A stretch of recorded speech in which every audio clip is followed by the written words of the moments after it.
Hello ladies and gentlemen, boys and girls, welcome back to yet another video of Ed's Moto Mindset. Today we're gonna try something new, and that is ranking motorcycles on their beginner friendliness. And to start this new chapter, I'll start reviewing my own bike as a beginner bike. Beginner bikes are the first bike you ride, and it's kind of important because you have to get all the experience on something that is decent.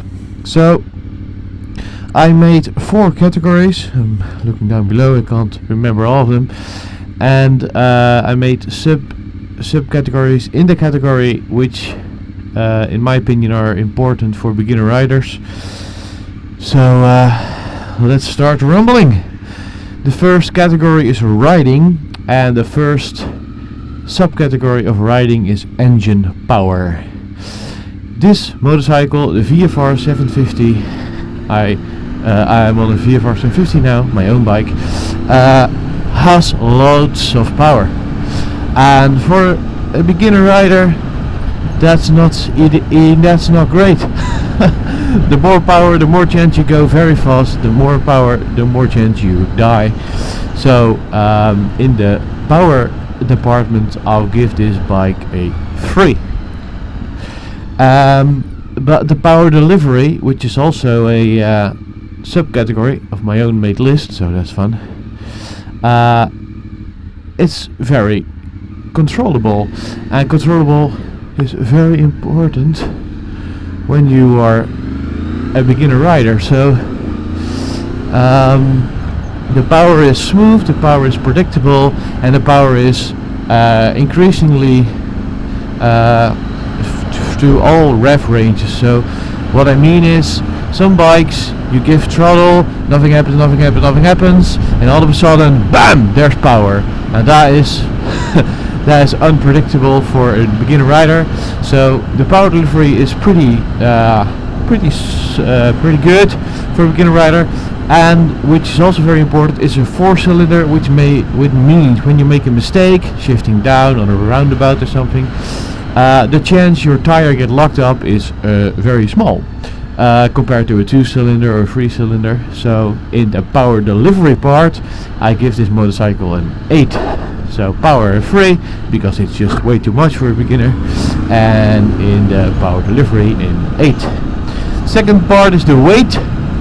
This bike is a little bit on the heavy side, and you feel that in every corner while maneuvering on the parking lot, while parking it, or you feel it all the time, and it gives its stability on high speeds, but on low maneuvering it's pretty heavy.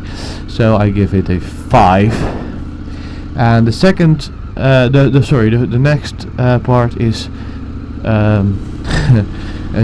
stability, and that's fun because I enter the road with a lot of leaves, which makes me unstable. And because of the weight, it's a little bit unstable on lower speeds, and high speeds it's very stable, like very stable. It's almost impossible to crash because of stability on higher speeds. But on low speeds it's pretty rough. Compared to to all the bikes I've driven, I would say this is the least stable bike on slow speeds. So for stability, also a 5. The next part, I can't read, is aerodynamics. The bike's pretty aerodynamic. It catches much wind here. You only feel the topper end of your torso and your head, which is fine, and the knees get in the this part, it fits your knees, which is also fine. So I'll give it a 7 for aerodynamics. Oh sorry, an 8. The seat height is very high, and that is bad for a beginner rider, and I'll explain you why. The higher the seat, the less control you have when standing still. So it's very important to get your feet on the ground while you're standing still. I'm perfectly able to do that, but I'm a pretty tall guy. Seat height is a little bit too high for a beginner driver, unless you're very tall, of course. Then it's a plus. So seat height, it gets a 3. And then the last one in the riding category, and that is fun. I never driven anything more fun than this, so I'll give it a maximum score of a 10. Yes, a 10. And if you don't believe me, see any of my other videos. This motorcycle is just so much freaking fun. To sum it all up, the riding category received a lot of numbers. I'll show them on screen. And if you measure it all out, it gets a 6 for riding, beginners riding.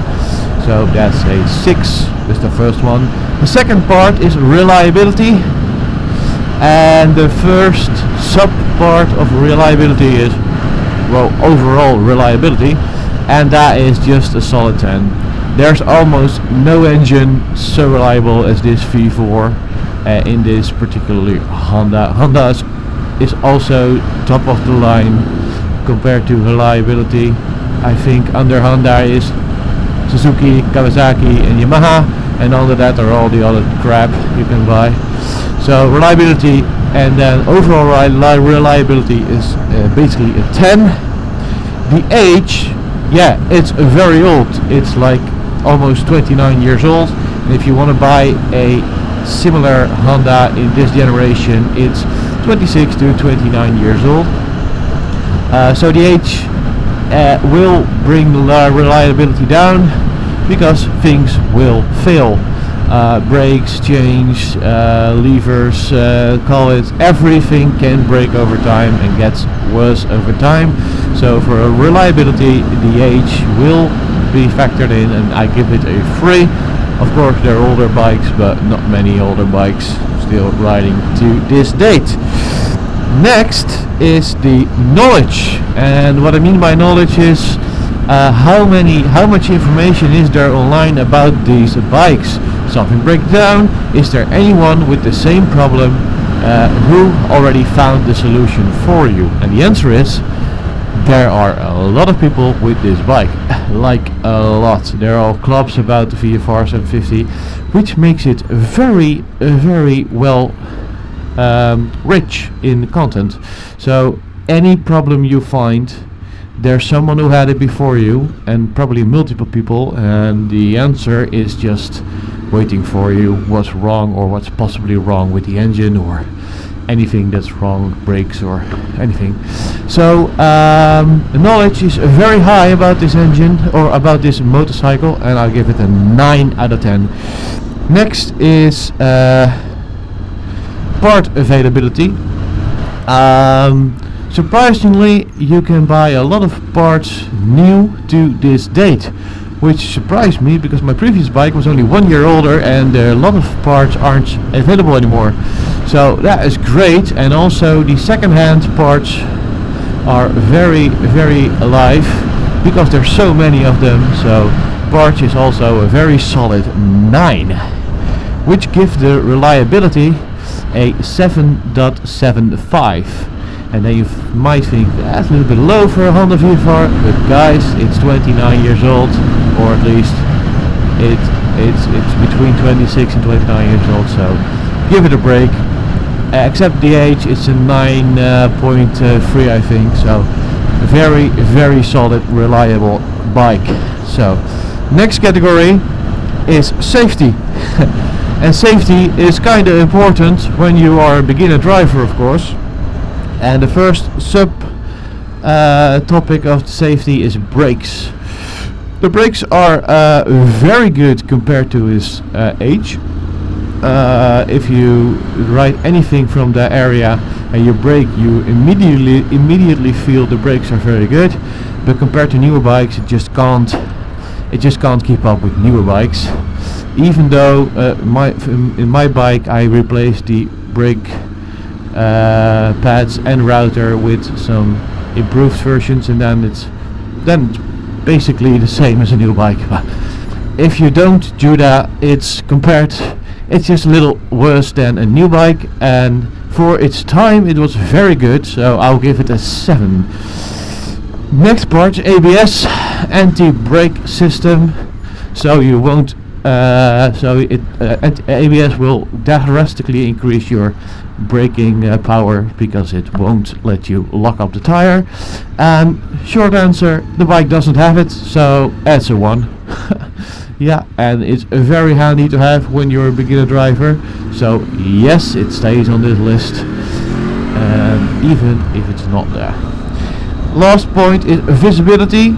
And by visibility I mean how good are you visible when riding this machine.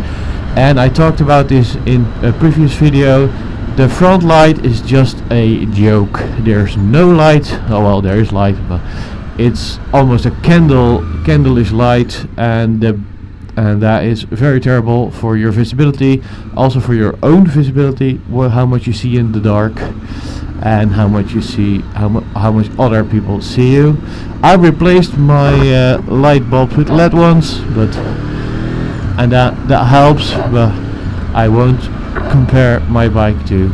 I just compared the general VFR from 94 till 97, and the back lights are okay, but the front lights are just way too.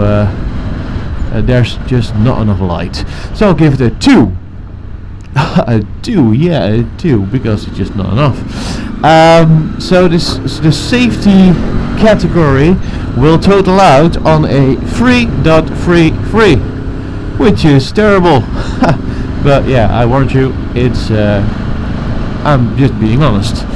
The last category is price, and also the price I had some subcategories because there are a lot of subcategories in price. The first is the purchase price when you buy a